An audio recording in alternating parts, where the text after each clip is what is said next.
सोचिए, एक दिन अचानक जमीन फट जाती है और उसके अंदर से ऐसे खतरनाक मॉन्स्टर्स निकल आते हैं जिन पर गोलियां, बम या कोई भी हथियार असर नहीं करता। सिर्फ 1 महीने के अंदर ही 95% इंसानियत खत्म हो जाती है। जो थोड़े बहुत लोग बचते हैं वे मजबूरी में 2000 मीटर ऊंचे पहाड़ों पर रहने लगते हैं, क्योंकि उससे नीचे उतरना मतलब सीधी मौत को बुलाना। लेकिन एक बाप अपने बीमार बेटे को बचाने के लिए उस मौत से भरी दुनिया में नीचे उतरने का फैसला करता है, और यहीं से शुरू होती है एक खतरनाक सफर, जहां हर मोड़ पर उनका सामना होता है उन भयानक मॉन्स्टर्स से। फिल्म का नाम है एलिवेशन। एक दिन अचानक जमीन के अंदर से रहस्यमयी गड्ढे दिखाई देने लगे। इन्हीं गड्ढों से अनगिनत भयानक मॉन्स्टर बाहर निकल आए। हैरानी की बात यह थी कि गोलियां और हथियार भी उन पर कोई असर नहीं कर पा रहे थे। सिर्फ 1 महीने के अंदर ही करीब 95% इंसान मारे जा चुके थे। लेकिन एक अजीब बात सामने आई, ये मॉन्स्टर कभी भी 2000 मीटर से ऊपर की ऊंचाई पर नहीं जाते थे। इसीलिए जो लोग पहाड़ों की ऊंचाई पर थे वही किसी तरह जिंदा बच पाए। मॉन्स्टर्स की तबाही के 3 साल बाद बचे हुए लोगों का एक समूह फ्रैंक पहाड़ों पर रहने लगा, जहाँ ऊंचाई बहुत ज्यादा थी। वहां चारों तरफ चेतावनी वाली सीमाएं बनाई गई थी ताकि कोई भी गलती से नीचे न उतर जाए, क्योंकि 2000 मीटर से नीचे जाते ही मॉन्स्टर हमला कर देते थे। धीरे धीरे लोग इस जिंदगी के आदी हो गए। उन्हीं लोगों में से एक था विन, जो अकेले ही अपने बेटे की परवरिश कर रहा था। लेकिन उसका बेटा फेफड़ों की गंभीर बीमारी से पीड़ित था। उसी इलाके में एक वैज्ञानिक महिला भी रहती थी जिसका नाम नीना था। वो दिन रात नई नई गोलियों पर रिसर्च कर रही थी ताकि किसी दिन इंसान मॉन्स्टर्स पर पलटवार कर सके। लेकिन अब तक कोई भी गोली उन मॉन्स्टर्स की खाल को भेद नहीं पाई थी। इसी दौरान विन के बेटे की हालत अचानक बहुत ज्यादा बिगड़ गई। पहाड़ों पर मौजूद मेडिकल उपकरण और दवाइयां लगभग खत्म हो चुकी थीं, इसलिए बच्चे की जान बचाना काफी मुश्किल था।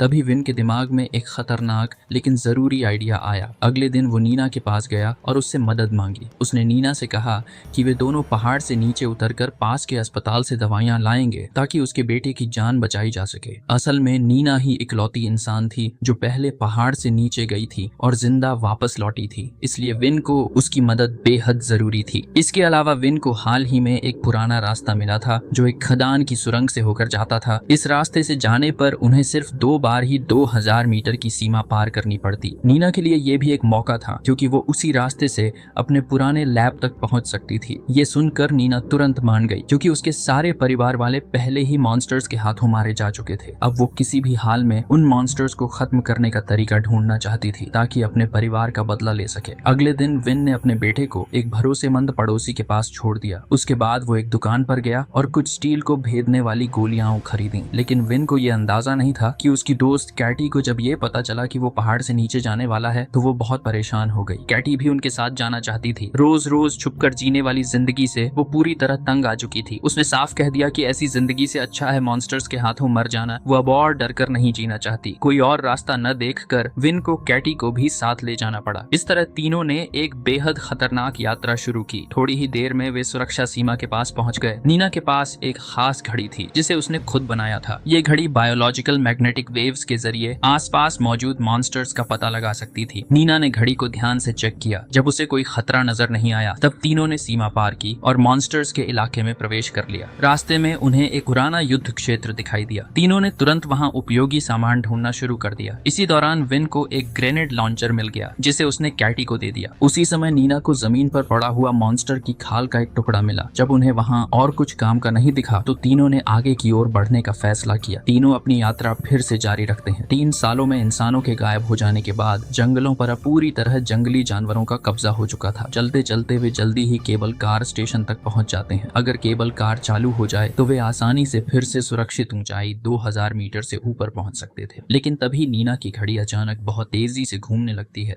इससे साफ था कि कोई मॉन्स्टर पूरी रफ्तार से उनकी ओर आ रहा है। ये देखते ही विन तुरंत कंट्रोल पैनल पर चढ़कर केबल कार स्टार्ट करने की कोशिश करता है, जबकि नीना और कैटी मॉन्स्टर को रोकने की कोशिश करती हैं। दुर्भाग्य से केबल कार बहुत समय से इस्तेमाल में नहीं थी, इसलिए स्टार्ट ही नहीं हो रही थी। उधर मॉन्स्टर हर सेकंड और पास आता जा रहा था। हालात बिगड़ते देख कैटी ने एक ग्रेनेड दाग दिया। जोरदार धमाका हुआ और आसपास सब कुछ तबाह हो गया, लेकिन उस मॉन्स्टर को जरा भी फर्क नहीं पड़ा। उल्टा वो और ज्यादा गुस्से में आकर बिजली की तरह उनकी ओर टूट पड़ा। ऐसे नाजुक पल में आखिरकार विन केबल कार चालू करने में सफल हो जाता है। विन और नीना जल्दी से केबल कार पर चढ़ जाते हैं, लेकिन कैटी काफी पीछे रह जाती है और मॉन्स्टर उसकी गर्दन तक पहुंचने ही वाला होता है। ये देख विन जोर से चिल्लाता है कि कैटी पोल पर चढ़ जाए और खुद लगातार गोलियां चलाकर मॉन्स्टर की रफ्तार कम करने की कोशिश करता है।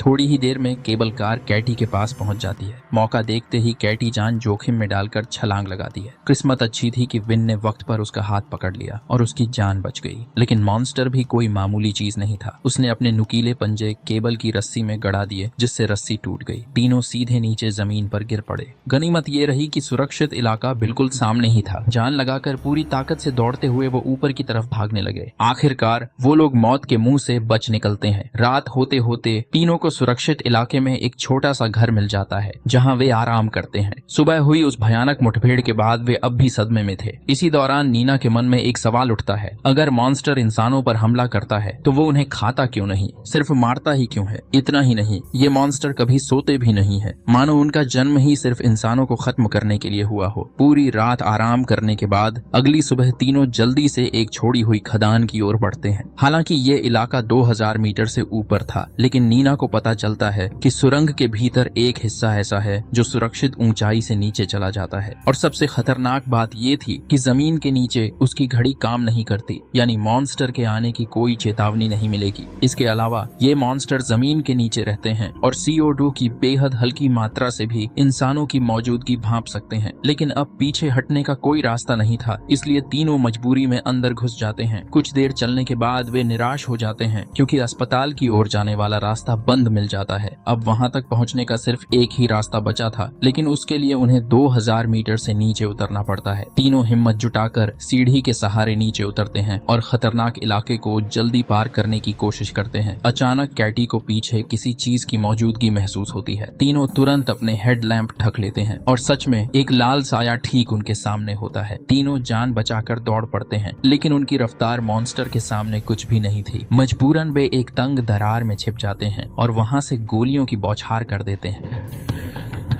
मगर मॉन्स्टर को जरा भी नुकसान नहीं होता। तभी नीना सबको लाइट बंद करने और सांस रोकने को कहती है। वाकई मॉन्स्टर तुरंत अपना निशाना खो देता है, लेकिन वो हार नहीं मानता। अपने टेंटिकल्स फैलाकर आसपास टटोलने लगता है। ये देखकर विन फुर्ती से एक फ्लेयर फेंकता है, जिससे मॉन्स्टर का ध्यान भटक जाता है। उसी मौके का फायदा उठाकर तीनों कठिनाई से आगे रेंगने लगते हैं, लेकिन लगता है मॉन्स्टर उनकी चाल समझ चुका था। वो अचानक गायब हो जाता है। जैसे ही कैटी बाहर निकलने में सफल होती है, मॉन्स्टर पहले से ही उसके पीछे घात लगाए खड़ा होता है। पल भर में कैटी को वो खींच कर ले जाता है।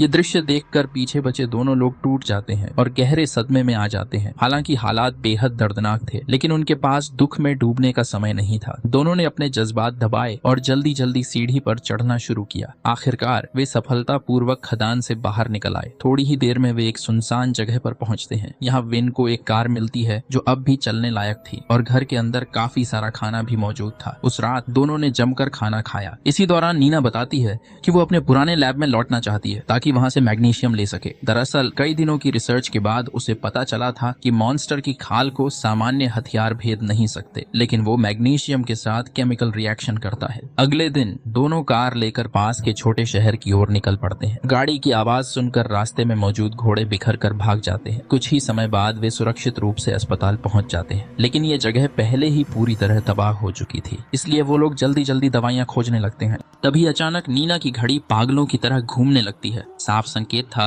कि मॉन्स्टर पास ही है। अब देर करने का कोई मौका नहीं था। दवाइयां उठाकर वे बाहर की ओर भागते हैं, लेकिन मॉन्स्टर पहले ही वहां पहुंच चुका था। उसके अनगिनत टेंटिकल दीवारों को चीरते हुए उन पर हमला करने लगते हैं। घबराहट में दोनों रूफटॉप की ओर भागते हैं। तभी अचानक विन एक टेंटिकल में फंस जाता है। जानलेवा स्थिति में नीना फर्स्ट एड बॉक्स से एक कुल्हाड़ी उठाकर वार करती है। भले ही इससे मॉन्स्टर को चोट नहीं लगती, लेकिन अफरा तफरी में वो आखिरकार विन को छोड़ देता है। फिर भी अब उनके पास भागने का कोई रास्ता नहीं बचा बचा था। तभी विन की नजर पास रखे गैस सिलेंडरों पर पड़ती है और उसके दिमाग में एक योजना आती है। जैसे ही मॉन्स्टर पास आता है, विन गैस सिलेंडर पर गोली मार देता है, जिससे जोरदार विस्फोट होता है और मॉन्स्टर हवा में उछलकर दूर जा गिरता है। जब वे उसे जमीन पर बेहोश पड़ा हुआ देखते हैं तो नीना के मन में उम्मीद की एक किरण जागती है, शायद ये मॉन्स्टर अमर नहीं है। इसके बाद विन अपना वादा निभाते हुए नीना को उसकी पुरानी लैब तक ले जाता है। वहां पहुंचकर विन बाहर निगरानी करता है, जबकि नीना अंदर जाकर अपने टेस्टिंग का काम शुरू करती है। जल्दी जल्दी नीना ने गोट फैट को अलग अलग केमिकल्स के साथ मिक्स किया, फिर उस मिक्सचर को बुलेट पर लगाया और गोली चला दी। लेकिन मॉन्स्टर की स्किन पर तो जरा सी भी स्क्रैच नहीं आई। समय बहुत कम था, इसलिए विन ने नीना से कहा कि उन्हें तुरंत यहाँ से निकल जाना चाहिए। लेकिन नीना रुककर एक्सपेरिमेंट जारी रखना चाहती थी। उसने विन से कहा कि तुम पहले चले जाओ, क्योंकि उसकी कार पास ही खड़ी है। अगर एक्सपेरिमेंट फेल हुआ तो वो खुद ड्राइव करके निकल जाएगी। ये देखकर विन ने उसे रोका नहीं, क्योंकि उसे भी जल्दी से अपने बेटे के पास लौटना था। लेकिन चाहे नीना रेशियो कितना भी चेंज करे, मॉन्स्टर की बॉडी को पेनिट्रेट करना पॉसिबल नहीं हो पा रहा था। नीना परेशान हो चुकी थी और उसी समय मॉन्स्टर भी उसके बहुत पास आ चुका था। तभी नीना की नजर पास रखी बैटरी पर पड़ी और उसे अचानक एक आइडिया आया। उसने तुरंत केमिकल में कार्बन ऐड किया और वही मिक्सचर बुलेट पर लगा दिया। दूसरी तरफ जब विन गाड़ी से वापस जा रहा था, तभी उसकी कार का टायर ब्लास्ट हो गया। गाड़ी पलट गई। विन ने पूरी ताकत लगाकर विंडशील्ड तोड़ने की कोशिश की, लेकिन इस आवाज ने मॉन्स्टर का ध्यान उसकी तरफ खींच लिया। अब विन के पास भागने के अलावा कोई ऑप्शन नहीं था। वो पहाड़ की तरफ पूरी स्पीड से भागा और मॉन्स्टर उसके पीछे पीछे था। खुशकिस्मती से 2000 मीटर की हाइट सामने ही थी, लेकिन विन खुश भी नहीं हो पाया था कि चारों तरफ मॉन्स्टर्स ने उसे घेर लिया। उसने पूरी ताकत से गोलियां चलाई,